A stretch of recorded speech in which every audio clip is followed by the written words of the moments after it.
Krakatoa est devenu Karkata. En 1996, j'ai l'idée de faire un jeu sur un volcan après avoir vu un reportage sur le célèbre volcan indonésien. Et du coup, c'était l'époque où je travaillais sur les dragons du Mékong.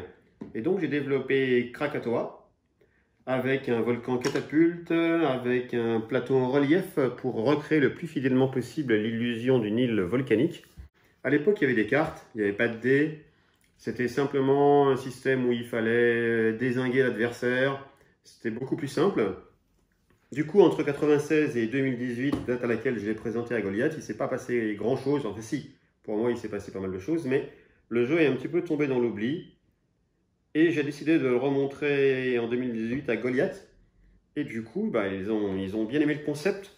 À 23h, enfin, le soir, Alain, qui développe les jeux pour Goliath, me téléphone et me dit « Roberto, on aime beaucoup ton jeu, mais on aimerait bien que tu rajoutes quelque chose, une dimension un peu plus stratégique, un petit plus, pour lui donner plus de valeur. » Et du coup, quand je suis sous pression, je travaille beaucoup mieux.